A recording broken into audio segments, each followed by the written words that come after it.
Hello, നമസ്കാരം. ഇന്നലെ ഇന്നലെ ഫേസ്ബുക്കിലൊരു പാവപ്പെട്ടൊരു സ്ത്രീ വന്നു. പാവപ്പെട്ട വീട്ടിലെ, അതായത് ഡ്രസ്സ് പോലും മേടിക്കാൻ കാശില്ലാണ്ട് പകുതി ഡ്രസ്സ് ഇട്ടാണ് വന്നത്. അത് ഞാൻ ചോദിക്കട്ടെ, ഈ വനിതാരത്നം, വനിതാ മഹിളാ ഇതൊക്കെ ഉള്ള നമ്മുടെ ഈ കേരളത്തിൽ സ്ത്രീകളെ കുറിച്ച് എന്തെങ്കിലും പുരുഷന്മാർ പറഞ്ഞാൽ അപ്പം തന്നെ കോടതിയിൽ പോയി കേസ് കൊടുക്കുന്ന പെണ്ണുങ്ങളൊക്കെ ഇത് കാണില്ല എന്ന് ചോദിക്കും. അതായത് വനിതകൾ ഭയങ്കര ഇതല്ലേ, ആണുങ്ങൾ എന്തെങ്കിലും വല്ല ഉപ്പ് പിടിച്ചു കൊടുത്തിട്ട് കേസ് ഭയങ്കര പ്രശ്നങ്ങളാണ് വനിതകളെ കൊണ്ട്. ആ വനിതകളാണ് ഈ കിടന്ന് കാണിച്ചു കൊടുക്കുന്നത് പേക്കുത്തുകൾ തുണിയില്ലാതെ. ഈ വനിതകൾക്ക് ഇതിനെക്കുറിച്ച് ഒന്നും പറയില്ലേ കേരളത്തിലെ വനിതകൾക്ക്. എവിടെ നോക്കിയാലോ അതെ പീഡനം, മറ്റേത് കേസ്, അത് ആണുങ്ങളിട്ടങ്ങോട്ട് വാട്ടണാണ്. ആണുങ്ങൾക്ക് ഒരു ഇതില്ല, എന്തിനാണ് ആൺ പീഡനത്തിൻ്റെ കേസുകളൊക്കെ. ഈ പെണ്ണുങ്ങളിങ്ങനെ കയറി എവിടെ നോക്കിയാലും കാണുന്നത് ഇതാ. അതായത് വൃത്തികെട്ടൊരു ജന്മമായിപ്പോയി. എല്ലാത്തിനെയും അടിച്ച് അധിക്ഷേപിക്കുന്നില്ല, പക്ഷെ എന്നാൽ പോലും ഈ പെണ്ണുങ്ങൾ ഇല്ല ഇവിടെ. അറിയാൻ പാടില്ലാണ്ട് ചോദിക്കുക ഇഷ്ടം, അതോ ഉണ്ടായിട്ട് നിങ്ങളെല്ലാം കണ്ടുകൊണ്ടിരിക്കണം. ഇങ്ങനെ നാളെ ഞാൻ നടന്നാൽ എനിക്ക് എന്താണ് റീൽസും ലൈക്കും കമൻസൊക്കെ കിട്ടുമെന്നുള്ള പരിപാടിയിൽ നിൽക്കണം നിങ്ങൾ ഓരോരുത്തർ പിന്നേക്ക് പിന്നാലെ വരാൻ. നാളെ ഇനിയിപ്പോൾ തുണിയില്ലാണ്ട് വരുമെന്ന ഒരു സംശയം എനിക്ക്. നാടി ലജ്ജയില്ല നിനക്ക് ഇല്ലേ? അല്ല, അറിയാൻ പാടില്ലാണ്ട് ചോദിക്കേ. ഞാനിപ്പോൾ ഈ ഇന്ത്യ മഹാരാജ്യത്തിന് ജീവിക്കണത്, അതിനിടയ്ക്ക് ഓരോ നേതാക്കന്മാരെ ഓരോ വിഡ്ഢിത്തങ്ങൾ, അതായത് മതഭ്രാന്ത്, ആ ഭ്രാന്ത്, ഈ ഭ്രാന്ത്. ഈ 2000-ന് മുമ്പൊന്നും ഇതുണ്ടായില്ല. ഈ മതഭ്രാന്ത്, അവ മുസ്ലിം, ഇവ ഹിന്ദു, അവ ക്രിസ്ത്യൻ ഒന്നും ഉണ്ടായില്ല ഈ ലോകത്ത്. ഉണ്ടായിരുന്ന ഓണം വന്നാലും വിഷു വന്നാലും റംസാൻ വന്നാലും ഈസ്റ്റർ വന്നാലും എല്ലാവരും അങ്ങോട്ടും ഇങ്ങോട്ടും പരസ്പരം സഹായിച്ച് ജീവിച്ചിരുന്നല്ലേ. ഇപ്പം എന്ത് പറ്റി നിങ്ങൾക്ക്?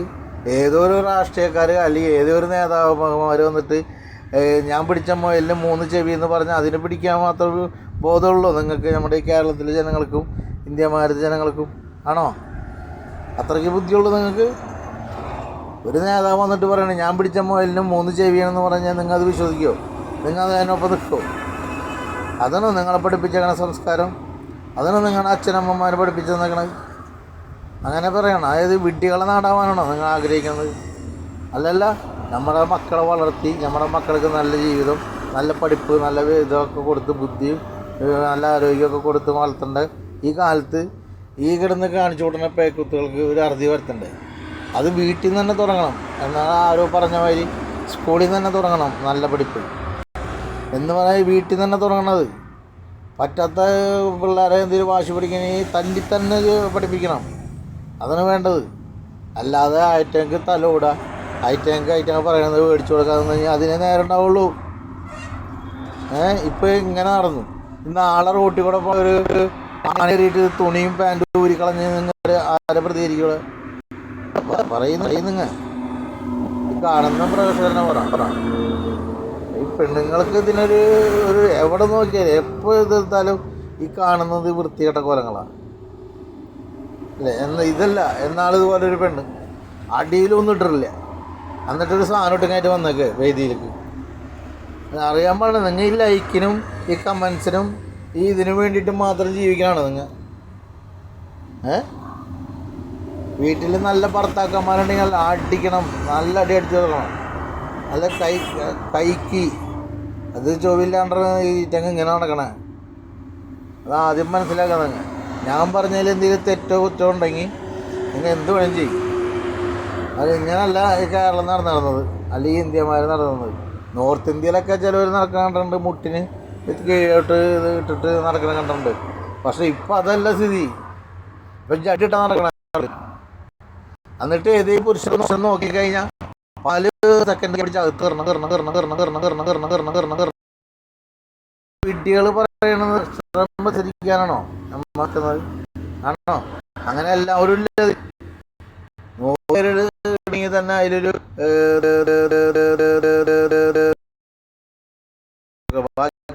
വേണം. അല്ല വേണ്ടത് 100% എതിർ നിൽക്കണം. അതാ വേണ്ടത്. ഇനിയുള്ള നിലയിൽ കണ്ടത് മനസ്സിലാവണ്ട. അപ്പം അതൊക്കെ അല്ലെങ്കിൽ ആള് വന്നിട്ട് അല്ലെങ്കിൽ ഒരു പെണ്ണ് കോലം കാണിച്ച് അതിനൊപ്പം തുള്ളല്ല വേണ്ടത്. നമ്മൾ എന്തെന്ന് നമ്മൾ ആദ്യം പഠിക്കുക. നമ്മൾ ആരാണ്, നമ്മൾ എന്തിനു ഇതാക്കി വെക്കണത്, ആദ്യം നമ്മുടെ മനസ്സിൽ ആലോചിക്കുക. എന്നിട്ട് നിങ്ങൾ കാണിച്ചു വിട്ട് പേക്കുത്തുകൾ എന്തിട്ട് ചെയ്യ നാടിൻ്റെ പോക്ക്. എൻ്റെ കൂട്ടുകാരൻ്റെ വീട്ടിൽ ഞാൻ പോവും, അവിടുന്ന് ചായ കുടിക്കും, ഞാൻ ചോറിനും ഒക്കെ ചെയ്യും. പക്ഷെ അവരൊന്നും എന്നോട് നീ ആരും മുസ്ലിമാണോ എന്നൊന്നും പറഞ്ഞിട്ടില്ല. ഞങ്ങൾ ആരങ്ങനെ ചോദിച്ചിട്ടില്ല ആരോടും. അതിൻ്റെ ആവശ്യമില്ല. എന്തിനാണ്? എൻ്റെ കൈ മുറിച്ചാലും വരുന്ന ബ്ലഡ് ചോപ്പയാണ്, അവൻ്റെ കൈ മുറിച്ചാലും വരുന്ന ബ്ലഡ് ചോപ്പയാണ്. അത് നിങ്ങൾക്കൊന്നും പറഞ്ഞു തരണമല്ല, അത് നിങ്ങൾക്ക് എല്ലാവർക്കും അറിഞ്ഞൂടെ. നമ്മൾ കൊറോണ വന്നിട്ട് വെള്ളപ്പൊക്കം കാര്യങ്ങളൊക്കെ വന്നപ്പോൾ എല്ലാവരും കൂടി സ്കൂളിൽ കൂടി. അവിടെ ജാതി മതാരിയിൽ നോക്കിയിരുന്ന ഇല്ല, എല്ലാവരും പരസ്പരം സഹായിച്ച് സ്നേഹിച്ചും മുന്നോട്ട് പോകുന്നു. അതിനൊക്കെ അതിജീവിച്ചു. അതുപോലെ മുന്നോട്ട് പോവാം. അല്ലാണ്ട് ഒരാൾ വന്ന് പറയുമ്പോൾ കേൾക്കാനുള്ളതല്ല നമ്മൾ കേട്ടോ. അത് ചിന്തിക്കാതെ. അത്രയ്ക്കൊന്നും വിഡ്ഢികളായിട്ടില്ല അങ്ങനെ അമ്മ അക്ഷരം പഠിച്ച ആൾക്കാരാ. അതുകൊണ്ട് നമുക്ക് അതിനുള്ള ബുദ്ധി എല്ലാം ഉണ്ട്. നമുക്ക് ചിന്തിക്കുക. അല്ലാണ്ട് ഒരാൾ വന്നിട്ട് പറയണം അങ്ങനെ ചെയ്യും ഇങ്ങനെ ചെയ്യും, അമ്മനെ അച്ഛനെ അമ്മനെ കൊല്ലില്ല. അതിന് വിവേകമുണ്ട്, നമുക്ക് ബുദ്ധിയുണ്ട്. അപ്പോൾ അതേമാതിരി തന്നെ ഓരോ കാര്യങ്ങളും അയാൾ പറഞ്ഞത് നല്ലതാണോ അല്ലെങ്കിൽ അയാൾ പറഞ്ഞ പൊട്ടനെ നല്ലതിനും കാണാൻ പഠിക്കും.